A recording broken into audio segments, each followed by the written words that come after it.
තමන්ගෙම දරුවව අතහැරලා ගිය ගැහැණියකට පස්සේ ඒ පුංචි පැටියවයි තාත්තටයි අලුත් ආදරයක් අරන් දීපු අහිංසක කෙල්ලගේ ආදරණීය කතාව. උදෙන්ම වැඩට යන්න ලෑස්ති වෙන විහස්ව ෂෙනාලි ආදරයෙන් නතර කරගත්තේ සරාගී බැල්මකින්. විහස් අදත් එච්චර උදෙන්ම යන්න ඕනද? යන්න එපා. අද මුළු දවසම මාත් එක්ක ඉන්නකෝ. විහස් ෂෙනාලිව තුඩ්ලු කරගෙන ඔයා මෙහෙම ඉද්දි මං කොහොමද මැනිකේ වැඩට යන්නේ කියමින් එයාගේ ආදරේ වින්දා.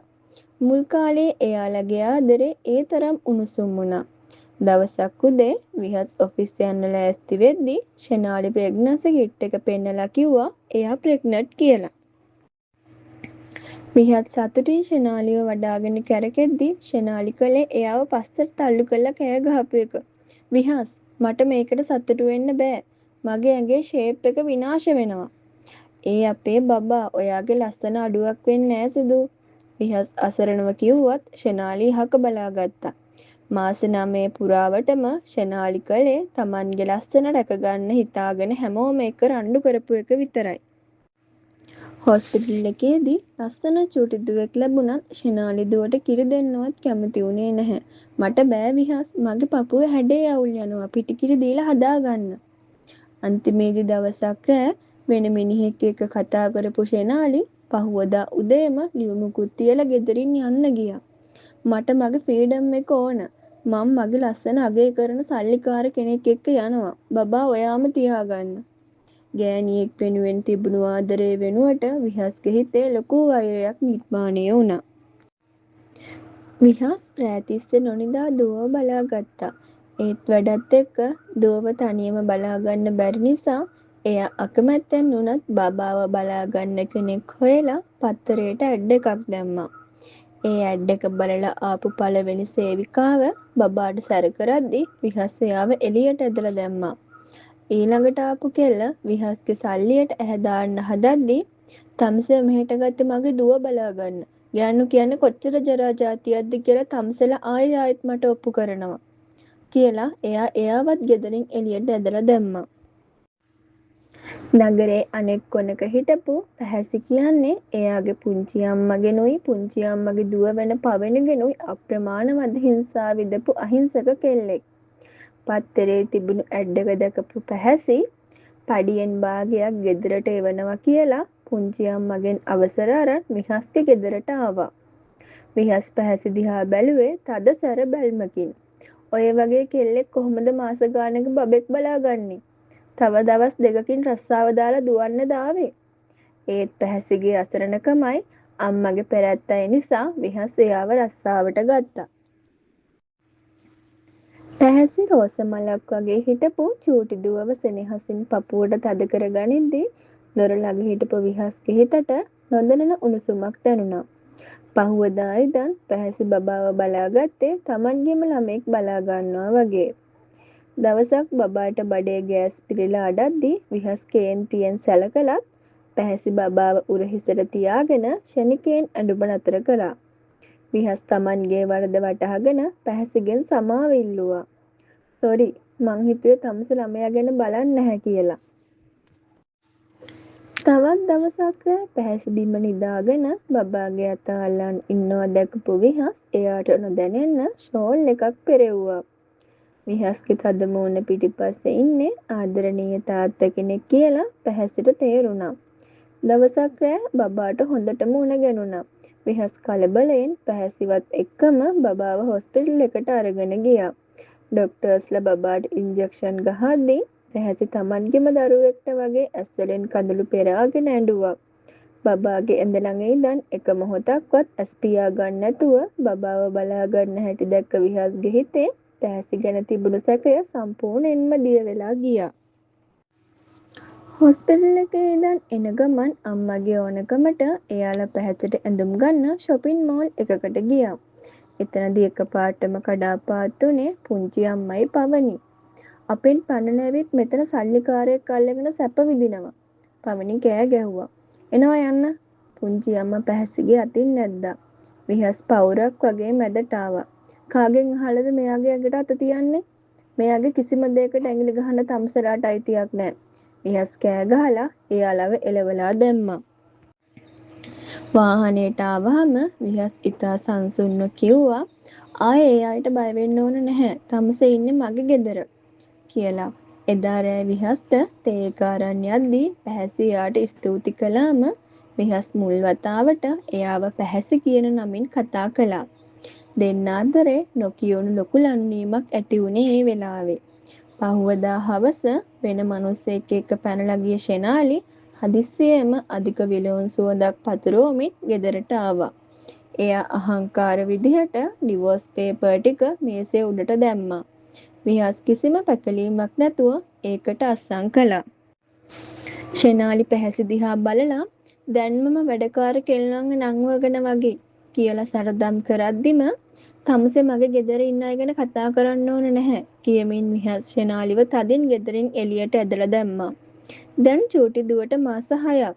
දවසක් අම්මා පැහැසිත් කවදා හරි ගියොත් ඔයා තනි වෙනවා කියමින් කසාද ගැන කතා කරද්දී විහස්ගේ හිත ගැස්සුණා.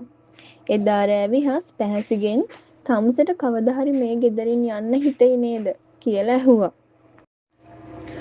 පැහැසි ඇස්වල කඳුළු පුරවගෙන මට යන්න තැනක් නෑ සර්. මට මේ ගෙදරින් යන්න ඕන නෑ කිව්වහම විහස් පැහැසිගෙන අල්ලට වැටුණු කොණ්ඩ කැරැල්ල පිටුපසට කරමින් එහෙනම් ආයේ කවදාවත් යන්න හිතන්නවත් එපා. මේක තමුසෙගෙත් ගෙදර කියලා කිව්වා. පැහැසිගේ හිත ඇතුලේ විහස් ගැන ලොකු ආදරයක් ලියලමින් තිබුණා. පහුගියදා අම්මගෙන ආපු ප්‍රොපෝසල් පින්තූර දැකලා පැහැසිට රිදුනත් එයා විහස් ළඟට ගිහින් සර් ආයෙත් කසාදයක් කරගන්න එක තමයි හොඳ කියලා කිව්වා. ඒකට ගොඩක් තරහ ගියපු විහස් තමුසෙක සීමාව දැනගෙන ඉන්නවා කියලා කෑ ගහලා ගෙදරින් පිටව ගියා. රෑ 12ට විතර බීමතින් අහපව් විහස් ගෙදර ආවා. අඩිය තියාගන්න බැරුව හිටපු විහස් පැහැසි අල්ලා ගැනීමට හදද්දී විහස් පැහැසිගේ අත් දෙකෙන් තදින් අල්ලලා එයාව බිත්තියට තද කළා. මං වෙන ගෑණියෙක්ව බඳින්න ඕනද පැහැසි? මගේ හිතේ ඉන්නේ කවුද කියලා තමුසට ඇත්තටම තේරෙන්නේ නැද්ද? සර් එකපාරටම මේ මොනවද කරන්නේ? සර් හොඳටම බීලා කියමින් එයාව පස්සට තල්ලු කළා. පහුවදා උදේ විහස් පැහැසිගෙන් සමාව ඉල්ලුවත් මං කිව්ව දේවල් එකක්වත් බොරු නෙමෙයි. උත්තරයක් දෙන්න කැමති තරම් කාලයක් ගන්න කියලා කිව්වා. ඒත් එක්කම අම්මා එයාගේ අයියාගේ දුව වෙන අයේෂා විහස්ට කසාද බඳින්න යෝජනා කළා. හවස අයේෂා එයාගේ අම්මයි එද්දී පැහැසිට වැඩකාර කෙල්ල කියලා සරදම් කළා. විහස් ගෙදර ආවහම අයේෂා පැහැසිගෙන් අතින් බබාව අරන් විහස්ගේ ඇඟේ එල්ලෙන්න හදද්දී පැහැසි දුකෙන් කාමරයට ගියා. විහස් කාමරයට ඇවිත් තමුසේ මං එක්ක තරහෙන්ද ඉන්නේ කියලා අහද්දී පැහැසි කිව්වා සර් කියන්නේ මේ ගෙදර මහත්තයා මං වැඩකාරි කෙල්ල විතරයි කියලා මග ඇරියා.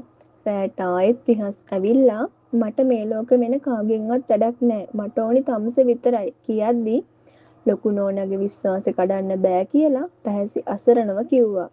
පහුවදා අම්මා බබාගේ වැඩවලින් පැහැසිව අයින් කරලා අයේෂට බබාව දුන්නා. බබා වෙනස් සුවඳකට හයියෙන් අඩද්දී ඔෆිස් ඇරිලා ආපු විහස් කෑ ගහලා බබාව අතට අරන් කුස්සියේ අඩමින් හිටපු පැහැසිට දුන්නා. පැහැසිට ලන්නුණු බබා සැනසුණා. විහස් අයේෂට ඔයාට දැන් යන්න පුළුවන්. ආයේ මෙහෙ එන්න මහන්සි වෙන්න එපා කියලා කිව්වා. ඊළඟ දවසේ නන්දලා ඇවිත් කෑ ගැහුවත් විහස් කිව්වේ මගේ ජීවිතේ තීරණ ගන්නේ මම කියලා. අයේෂලාගේ ප්‍රශ්නය නිසා තමන් තවත් මේ හිටියොත් විහස්ගේ පවුල් ඇතුලේ ප්‍රශ්න වැඩි වෙනවා කියලා හිතපු පැහැසි තමන්ගේ බෑග් එකත් ලෑස්ති කරගෙන ගෙදරින් යන්න පිටත් වුණා. ඒක දැකපු අම්මා පැහැසිගේ අතින් අල්ලලා නතර කරගෙන නෑ පැහැසි මට අද තේරුණා මං කරපු වැරද්ද.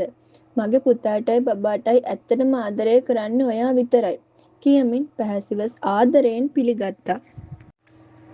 පන්සලේදී දෙන්නගේ සරල විවාහය සිද්ධ වුණා.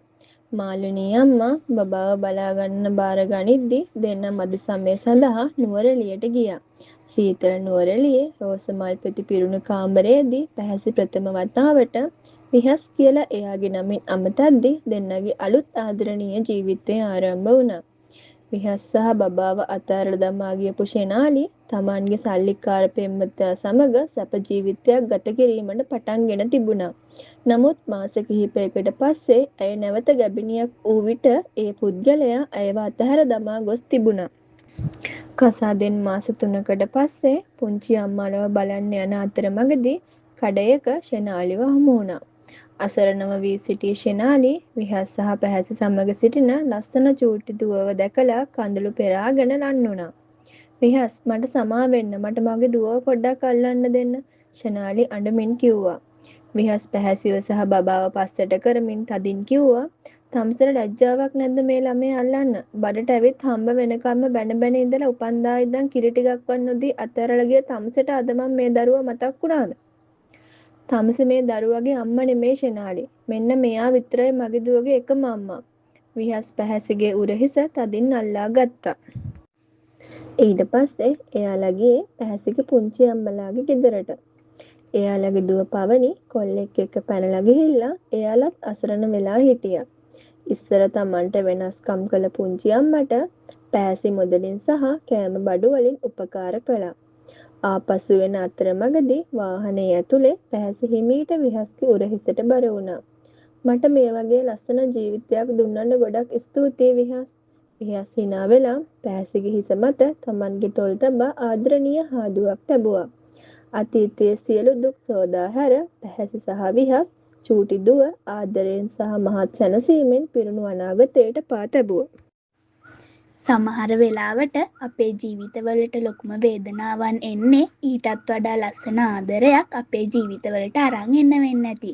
රූපයට විතරක් ආදරය කරපු ගෑණියෙක් තනි කරලා ගිය පුංචි පැටියෙක්ටයි තාත්තෙක්ටයි පැහැසි උනේ දේවදූතියා.